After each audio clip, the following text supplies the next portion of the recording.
ಇನ್ನು ಸತೀಶ್ ಜಾರಕಿಹೊಳಿ ಕೆಪಿಸಿಸಿ ಅಧ್ಯಕ್ಷರ ಬದಲಾವಣೆ ಬಗ್ಗೆ ಕೂಡ ಮಾತಾಡಿದ್ದಾರೆ. ಅದರ ಬಗ್ಗೆ ಗೊತ್ತಿಲ್ಲ ಅಂದಿದ್ದಾರೆ. ಕೆಪಿಸಿಸಿ ಅಧ್ಯಕ್ಷರ ಬದಲಾವಣೆ ಬಗ್ಗೆ ಗೊತ್ತಿಲ್ಲ, ಈ ಬಗ್ಗೆ ಖರ್ಗೆ ಅವರು ತೀರ್ಮಾನ ಮಾಡ್ತಾರೆ.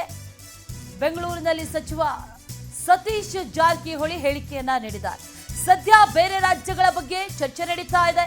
ನಮ್ಮ ರಾಜ್ಯದ ಚರ್ಚೆ ಬಂದಾಗ ಅಭಿಪ್ರಾಯವನ್ನ ಹೇಳ್ತೇವೆ ಅಂದಿದ್ದಾರೆ. ಬೆಂಗಳೂರಿನಲ್ಲಿ ಸಚಿವ ಸತೀಶ್ ಜಾರಕಿಹೊಳಿ ಈಗ ಹೇಳಿಕೆಯನ್ನ ನೀಡಿದ್ದಾರೆ. ಅದ್ರ ಬಗ್ಗೆ ಗೊತ್ತಿಲ್ಲ, ಹೈಕಮಾಂಡ್ ಇದೆ, ಅವರು ತೀರ್ಮಾನ ಮಾಡ್ತಾರೆ ಅಂದಿದ್ದಾರೆ.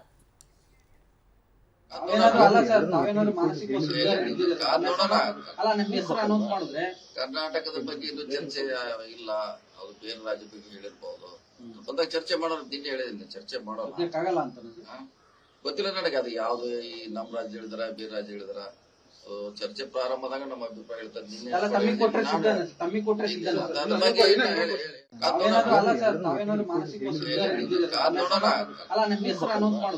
ಕರ್ನಾಟಕದ ಬಗ್ಗೆ ಇನ್ನೂ ಚರ್ಚೆ ಇಲ್ಲ, ಅವ್ರು ಬೇರೆ ರಾಜ್ಯ ಬಗ್ಗೆ ಹೇಳಿರ್ಬಹುದು. ಬಂದಾಗ ಚರ್ಚೆ ಮಾಡೋರು ನಿನ್ನೆ